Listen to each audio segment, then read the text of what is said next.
Assalamualaikum warahmatullahi wabarakatuh. Selamat pagi anak-anak, salam olahraga.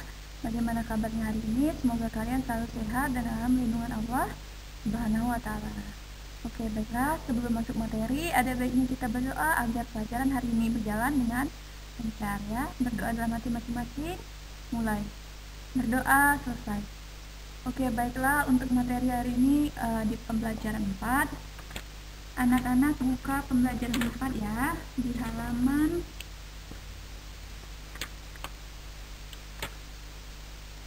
57. Itu sudah ada aktivitas bela diri pencaksilat.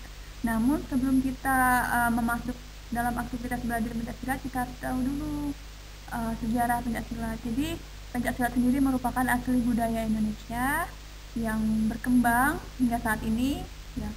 Jadi pencaksilat itu sudah dipertandingkan di berbagai event olahraga seperti ODSN, Popda, dan olahraga event tradisional.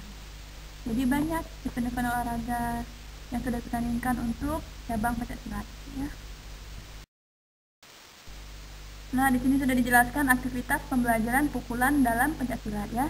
Jadi pukulan dalam pencaksilat merupakan salah satu serangan yang menggunakan tangan atau tangan. Jadi saat melakukan serangan pukulan, anak-anak bisa mengkombinasikan dengan gerakan kaki seperti saat melakukan gerakan kuda-kuda ya, agar saat melakukan pukulan itu seimbang.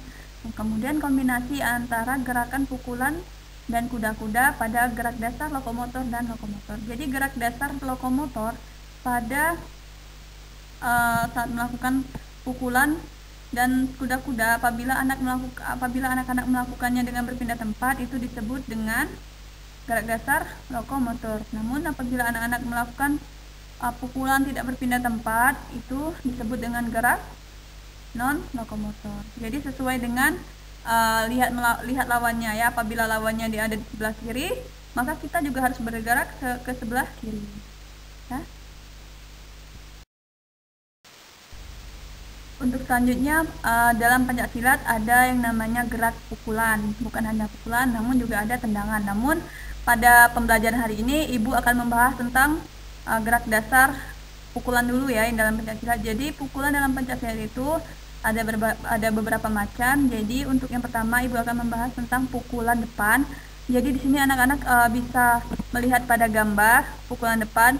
Untuk posisi pukulan depan di sini ada penjelasannya. Yang pertama, sikap tangan harus menggenggam, kemudian perkenaan pada buku genggaman tangan. Jadi kedua tangan itu harus menggenggam. Kemudian selanjutnya saat kenai sasaran, genggaman menghadap ke bawah ya. Jadi genggaman menghadap ke bawah, jari-jari menghadap ke bawah. Kemudian telapak tangan tetap menghadap ke atas ya. Kemudian kedua kaki ditekuk. Kedua kaki harus ditekuk saat melakukan pukulan. Pastikan kuda-kuda kalian harus kuat agar saat melakukan pukulan nanti pukulannya seimbang. Jadi posisinya kaki kiri berada di depan, kemudian kaki kanannya berada di belakang ya. Untuk selanjutnya kita tadi sudah membahas tentang pukulan. Ya, tadi sudah ada pukulan depan, selanjutnya ada pukulan bawah dan pukulan atas. Nah, untuk pukulan bawah di sini sudah ada dijelaskan. Untuk pukulan bawah di sini Ibu mengambil contoh bandul bawah. Jadi untuk pukulan bawah ini dibagi lagi menjadi beberapa macam. Jadi salah satunya adalah pukulan bandul bawah. Cara melakukannya, mula-mula kedua tangan menggenggam di depan perut bagian bawah, kemudian ayunkan tangan dari bawah ke depan atas. Selanjutnya perkenaan tangan menyerang adalah pada buku jari tangan. Kemudian saat kenai sasaran, genggaman tangan menghadap ke atas. Jadi pukulan bawah sendiri pengertiannya adalah suatu serangan yang menggunakan lengan atau tangan, lintasannya dari perut bagian bawah ke arah sasaran yang lebih tinggi pada bagian tubuh lawan. Jadi kalau pada saat kalian akan melakukan pukulan, posisinya harus di atas perut. Karena dalam pertandingan pencaksilat posisi yang bagian untuk di sasarannya itu adalah bagian dada ya, bukan di bagian bawah perut. Kemudian pukulan atas. Pukulan atas di sini pengertiannya adalah serangan menggunakan lengan atas tangan yang dimulai dari atas lintasannya ke bawah. Jadi pada saat melakukan pukulan atas, posisinya tangan atasnya harus menghadap ke atas, dimulai dulu dari atas, kemudian lintasannya ke bawah ya. Jadi posisinya harus ke bawah, atas lintasannya, kemudian posisinya harus ke bawah dulu, kemudian ke atas ya. Di sini anak-anak bisa lihat pada gambar. Jadi cara melakukannya, tangan penyerang dari atas kepala, telapak tangan menghadap ke bawah dan jari-jari rapat agak ditekuk, kemudian ayunkan tangan dari atas atau depan kepala di bawah, ke bawah. Perkenaan tangan penyerang adalah pada buku jari-jari tangan ya. Jadi tetap jari-jari tangan kalian adalah jari-jari tangan kalian nanti harus tetap ditekuk, oke? Ditekuk maksud ibu. Kemudian posisinya serangannya tetap ke bagian perut ya, bagian kepala.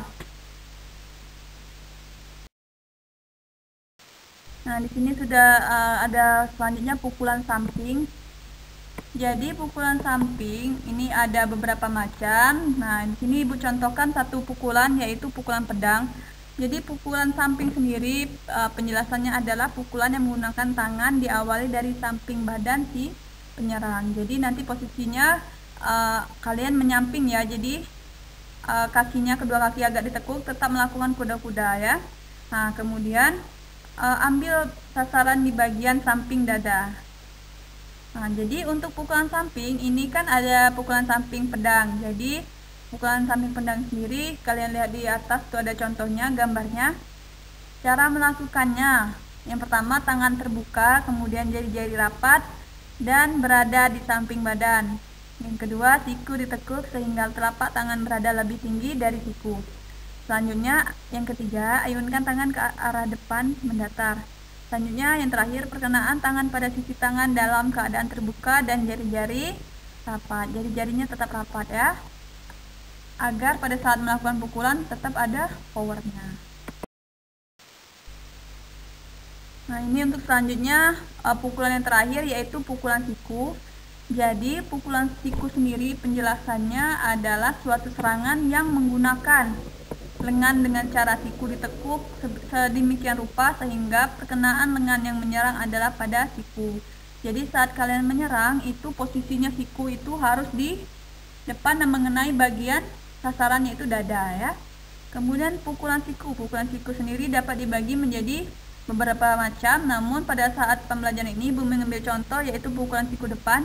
Jadi pukulan siku depan sendiri merupakan suatu serangan yang menggunakan lengan dengan cara siku ditekuk sedemikian rupa sehingga perkenaan lengan yang menyerang adalah pada siku ya. Mungkin sekian materi hari ini. Nanti apabila ada yang ingin tanyakan pada Ibu, boleh Jebri Ibu langsung. Materinya hari ini dipelajari, dirangkum materinya, tidak bisa dikumpulkan namun nanti pada saat ulangan harus kalian bisa semua menjawab karena materinya sudah Ibu kasih ya. Ibu akhiri, wassalamualaikum warahmatullahi wabarakatuh.